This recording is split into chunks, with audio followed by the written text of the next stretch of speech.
অহংকার বলে দেয় টাকা কত আছে, সংস্কার বলে দেয় পরিবার কেমন, স্পর্শ বলে দেয় স্বভাব কেমন, তর্ক বলে দেয় জ্ঞান কেমন, মুখের ভাষা বলে দেয় মানুষটা কেমন, পছন্দ বলে দেয় ভাবনা চিন্তা কেমন, স্বপ্ন বলে দেয় ভবিষ্যৎ কেমন। জীবনে কাউকে আঘাত করার আগে ভেবে নেবে নিজে আঘাত পেলে কেমন লাগে। মনে রাখা উচিত জীবনে কাউকে কাঁদিয়ে বেশি দিন ভালো থাকা যায় না। আগুন দিয়ে যেমন লোহা চেনা যায়, তেমনি মানুষের ব্যবহার দেখে তার চরিত্র বিচার করা যায়। জীবনে কোনো আঘাত পেলে সবচেয়ে বড় প্রতিশোধ হলো সেদিকে আর না তাকিয়ে সামনের দিকে এগিয়ে চলা। ছোট ছোট ভুল থেকে শিক্ষা নিতে শিখুন। মনে রাখবেন, হোঁচট সবসময় ছোট ছোট পাথরের সাথেই লাগে, পাহাড়ের সাথে নয়। আমাদের যদি জীবনে সাফল্য চাই, তবে অবশ্যই কাজ করতে হবে। কাজের মাধ্যমে জীবনের সমস্ত উন্নয়ন সম্ভব। পৃথিবীর সবচেয়ে বড় পাপ হলো নিজেকে দুর্বল মনে করা। একটি সময় একটিই কাজ করো এবং সেটা করার সময় নিজের সব কিছুই তার মধ্যে ব্যয় করে দাও। নিজে ভালো তো জগৎ ভালো, এটা সম্পূর্ণ মিথ্যা কথা। আপনি যত ভালো হবেন, মানুষ আপনাকে তত ঠকিয়ে দেবে। আহার করো পরিমিত, ধ্যান করো নিয়মিত, বই পড়ো মনোযোগ দিয়ে, চিন্তা করো গভীরভাবে, পরিকল্পনা করো দূরদৃষ্টির সাথে। আবেগের পথে না চলে বিবেকের পথে চলো।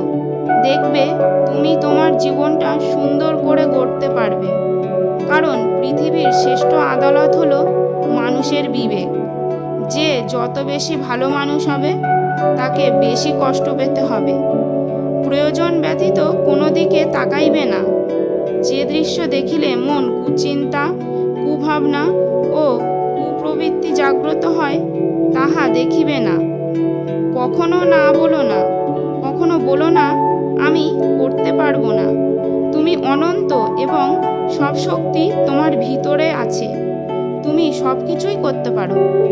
একদিন বা এক বছরে সফলতার আশা করো না। সবসময় শ্রেষ্ঠ আদর্শকে ধরে থাকো। অন্তরের কথাই মানুষের অন্তর স্পর্শ করে, আন্তরিকতাই মানুষকে অন্তরঙ্গ করিয়া তোলে। বাহ্যিক চেহারা দেখে কখনো কাউকে বিচার করা ঠিক নয়।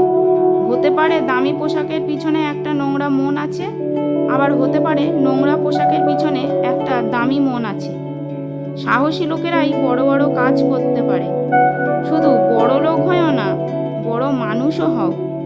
যা কিছু আপনাকে শারীরিক, বৌদ্ধিক এবং আধ্যাত্মিকভাবে দুর্বল করে তোলে, সেটাকে বিষ ভেবে প্রত্যাখ্যান করুন। মস্তিষ্ককে উচ্চমানের চিন্তাভাবনা দিয়ে পূর্ণ করো। দিবারাত্র এগুলোকে তোমার সামনে রেখে চলো। এগুলোর থেকে মহান কাজ বেরিয়ে আসবে। কাজ করো নির্ভীকভাবে, এগিয়ে চলো সত্য আর ভালোবাসা নিয়ে। এমন কাজ করে চলো যে তুমি হাসতে হাসতে মরবে আর জগৎ তোমার জন্য কাঁদবে। কেউ কিছু পাওয়ার উপযুক্ত হলে জগতের কোনো শক্তিই তাকে বঞ্চিত করতে পারে না। নিজের ওপর বিশ্বাস না এলে ভগবানের ওপর বিশ্বাস আসে না। সেবা করো তৎপরতার সাথে, দান করো নির্লিপ্তভাবে, ভালোবাসো নিঃস্বার্থভাবে, ব্যয় করো বিবেচনার সাথে, তর্ক করো যুক্তির সাথে, কথা বলো সংক্ষেপে। প্রার্থনা করা অপেক্ষা প্রাণ খুলিয়া হাসা অনেক ভালো। গান করো, দুঃখের হাত হইতে নিষ্কৃতি লাভ করো। একটি রাষ্ট্রের অগ্রগতি জানার সবচেয়ে ভালো উপায় হলো সেই রাষ্ট্রের নারীর অবস্থান। নিজেকে বিপদ থেকে টেনে তোলো। তোমার উদ্ধার সাধন তোমাকেই করতে হবে। ভীত হয়ো না। বারবার বিফল হয়েছ বলে নিরাশ হয়ো না। কাল সীমাহীন, অগ্রসর হতে থাকো। বারবার তোমার শক্তির প্রকাশ করতে থাকো। একদিন আলোক আসবেই। সব শক্তিই আপনার মধ্যে আছে, এটার উপর বিশ্বাস রাখুন। কখনো নিজেকে দুর্বল মনে করবেন না। জীবনে পরিস্থিতি ভালো বা খারাপ হতে পারে, কিন্তু যে কোনো পরিস্থিতিতে জ্ঞান ও মনুষ্যত্ব মানুষকে এগিয়ে চলার জন্য অনুপ্রাণিত করে। জীবনে এমন কোনো জিনিসের অভ্যাস করবে না যেগুলি তোমায় শারীরিক ও মানসিকভাবে দুর্বল করে। মনের ওপর নিয়ন্ত্রণ পেতে গেলে সবার প্রথম আমাদের শরীরের উপর পূর্ণ নিয়ন্ত্রণ স্থাপন করা প্রয়োজন। যে আগুন প্রয়োজনে উত্তাপ প্রদান করে, সেই আগুনও অসাবধানতায় সর্বগ্রাসী হয়ে ওঠে। নারীর জীবনের প্রকৃত উদ্দেশ্য কখনো বিবাহ বন্ধনে সীমিত থাকা নয়, বরং সমাজে নিজেকে প্রতিষ্ঠিত করা ও গর্বের সাথে পুরুষের সাথে তাল মিলিয়ে চলা। শান্তির খোঁজে কখনো নিজের দায়িত্ব, নিজের কর্মকে ত্যাগ করা মূর্খামি। এ জগতে সবচেয়ে বড় পাপ হলো নিজেকে দুর্বল ভাবা। জীবনে যাই হোক না কেন, নিজের মনের মধ্যে কখনো রাগ, ঘৃণা, অহংকারের বিষ ঢুকিয়ে ফেলো না। এই বিষ একবার শরীরে প্রবেশ করলে মৃত্যু না হওয়া পর্যন্ত তোমায় শান্তি দেবে না। যে মানুষ নিজের দুঃখকে সাহসের সাথে জয় করে, তার কাছে অসম্ভব কার্যও সম্ভব। যে মানুষ নিজের ওপর সম্পূর্ণ বিশ্বাস ও ভরসা রাখে, সে সব কিছু জয় করতে পারে। কোথাও কিছু শুনেছ বলে তার ওপর বিশ্বাস করা সম্পূর্ণ নিরর্থক। যতক্ষণ না নিজের চোখে এবং নিজে বুঝেছ, ততক্ষণ কোনো জিনিস বিশ্বাস করবে না। অপরের দোষ ত্রুটি দেখিয়া বেড়ানো তো আমাদের কাজ নয়, উহাতে কোনো উপকার হয় না। এমনকি ওইগুলির সম্বন্ধে আমরা চিন্তাও যেন না করি। সৎ চিন্তা করাই আমাদের উচিত।